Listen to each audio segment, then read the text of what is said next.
thank you so much for doing this interview with me. Can you explain exactly where we are right now? Because there's a lot of buzz going on around here. Yeah, we're at the Rolling Pictures and Clark Stanley post-production studio where we're having our video launch party for Really Wanna Let You Down tomorrow here. Yeah, when I say buzz, I mean crazy buzz. I want folks to see what's happening. I mean, there are people running around here.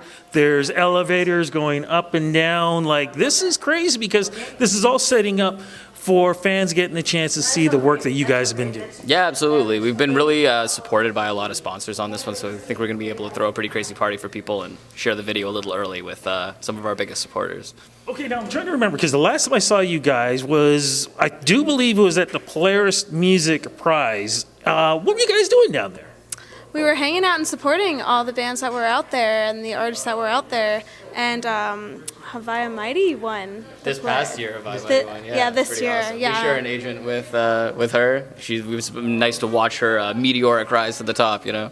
Incredible. I love that. And then I saw you at TIFF. You were hanging out with some of the parties. What was that like for you? Because I know you were kind of making sure people got the word out and what you guys were up to. Yeah, I love going to those because, we direct our own videos, so we kind of half are in the music world and half in the video world, so it's always good to go out and meet those people and be involved in the community either way, musically or visually. Videoally, yeah. I love that. So going back to Polaris Music Prize, from there, what was going on with you guys musically? What was happening? Were you guys writing music during that time? I mean, was the concept of what we're going to get a chance to see soon, what was happening? Yeah, actually, that was around the time we had probably just come back or were just about to leave for Reaper Bonds. We played a couple shows over in Germany, which was a big deal for us. We had a lot of fun getting to play in Europe. And then, yeah, we've just been working on recording Really Want to Let You Down, which is the single that just dropped, as well as another song with the producer we're about to go to BC to finish the record with. So, yeah, it's all kind of been leading up till this tour and batch of songs we're about to record. So everything's moving in the right direction for us right now. So what was the thought process? What was going on? What were you guys thinking when this was going to be created? I mean, were you guys thinking about changing things? Was it just evolution? What was happening? I think we're always changing and evolving just as we are as humans. Mm-hmm. So we don't necessarily, when we're writing, we're not planning like, this is what's going to be the thing. We kind of just write, and then whatever happens, it just evolves more. It evolves visually. It becomes like this giant monster while we're doing it artistically. So, we have noticed a development in our style, though. Yeah. Like, when we put out Control Freak, it was pretty, like, straight-up alt-rock, really, like, minimalist arrangements and stuff like that. And then with all the new music we're making, you've only got to hear one song so far, but with everything we're about to record, it's taking on a different, more modern, more fleshed-out sound than something we've done in the past. Well, I'm glad you said that because it was funny. Coming down here, somebody was asking me, well, what's their sound like? And I said, you know what? I can't even put a finger on it. It's like pop, rock, dance, funk, punk, like it's so many things. What would you describe it as? Honestly, we haven't really been able to figure it out either. We're just kind of following inspiration where it leads us. I think there's an identifiable sound that when you put on one of our songs, you can sort of get that it's us, even if that's just Sally's voice alone that's kind of guiding you through that. But I think with this next record, you'll hear something that's a little bit more streamlined. Still a lot of variation, but something that you can kind of sink your teeth into. Well, I want to go even further because from when I first had a chance to introduce you guys at City Hall, and that was about, 2-3 years ago, I do believe. How do you think you guys have evolved from there to now? Okay, I think we've really evolved a lot since that. I think we've become like better performers, better recording artists, better artists in general. We're just always evolving and learning, and we want to be better songwriters, so we spent a couple of years now really honing into that craft. But since then, I think we've come a long way. It feels almost like a different band. So has the touring helped? I mean, touring around the world. Yeah, touring makes a big difference. It allows us to bond a little bit more as a group as well, and that's one of the biggest shifts that I think has taken place. Is we've gotten a lot closer as a group of people, like as a unit, which has allowed the songs to become a lot more personal than I think they've been. Not that they were impersonal in the past, but I think we all feel a closer connection to the new material we're working on now. Well, I want to talk about the song, but before I go into that, I want to talk about this picture that I saw of you jumping, or what is that, what I saw, and how was that taken? I mean, it's so cool. It's almost like an old school kind of album cover, but how was that taken? Yeah, so I always document everything on social media, so it's funny to see like how something looks like pre-production and then taking it and then post-production, and it's really cool because it goes a long way.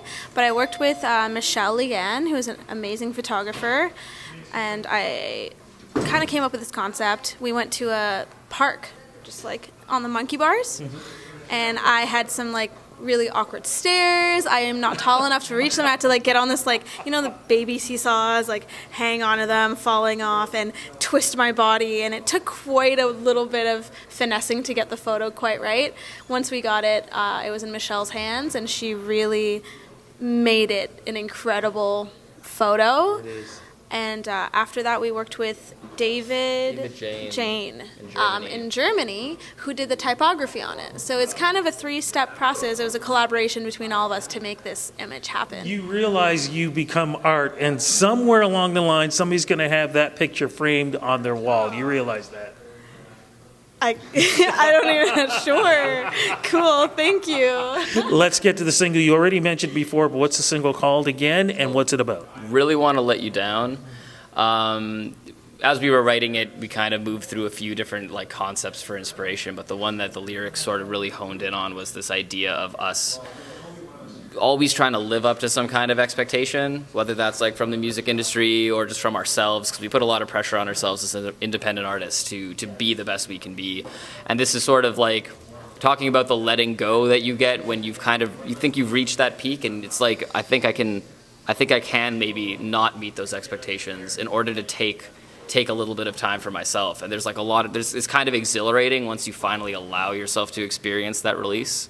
It's yeah, there's a lot of thought that goes into like the way that we conceptualize our lyrics and songs and stuff. So it's not a clean cut, story necessarily, but it's exploring a feeling that I think we really relate to very strongly. So what's the video going to be like for folks who haven't had a chance to see it yet? I think it's going to be really visually stimulating, as we always like to do with our videos. As again, there's a lot of playground action going on, because I think the song is a very playful song, and it kind of plays into that imagination that we have behind it. I don't know. I don't want to give away too much about it. I want you to watch it and like kind of tell me what you think. And it was definitely cool because this time we did something not in a studio, so it was outside, and we haven't done that since old band Ginger and the Monowhales home. So it had a lot of different challenges that we had to face being outdoors and also kind of being a DIY band. So, we had some permits. Maybe not all permits. That's okay, as long as it's all about the art, and that's what's important too. Is there going to be an EP or album to follow this? There will be a record coming out next year. We're working on finishing up recording over the next few months. So our tour ends, the first leg of our tour ends in BC, where we'll be doing 5 songs with Ryan Worsley. Got 2 songs in the bag already. We'll probably be doing a few more after that. It'll come out as a record, hopefully mid-2020. And then I assume when that comes out, back on tour again. I hope so, because that's our favorite part about it all. I mean, we appreciate all aspects of it. When it's time to get in it, we're into, if we're making a video, we're in it, all these different things. But when it comes to performing, that's our bread and butter, baby. Like, we love that shit. And one thing I really want to stress, no, that's okay. And one thing I want to stress, because we were talking about this outside when you guys are coming in, fans extremely important to you guys, especially the really loyal fans who have been with you guys from day one. Yeah, of course. I mean, like I was saying, this pre-screening party we're about to run tomorrow, it's invite only, but we've developed such personal relationships with some of the fans that have been with us for the long haul. So those are the kind of people that get invites to these kinds of things too. We like to keep it all in the family. Yeah. I love it. Love it. Okay, so to follow you guys, where do we go? Social media, so we know about music, we know about videos, we know about tours and everything else you guys are doing. Where do we go, social media? So you go to monowhales.com or anything at Monowhales on any social media platform, you're going to find us. And if that's hard, just Google us, and we're the only Monowhales in the world. So yeah, I love saying Monowhales. It just sort of rolls off the tongue, Monowhales. I love that. Absolutely love it. It's tasty. It is. Folks, thank you so much for the interview. Thank you so much for the music. Just thank you so much for what you guys are doing for Canadian music. Thank you. Thank you, Rudy. Thank Appreciate you, having us. Rudy. You're the bomb.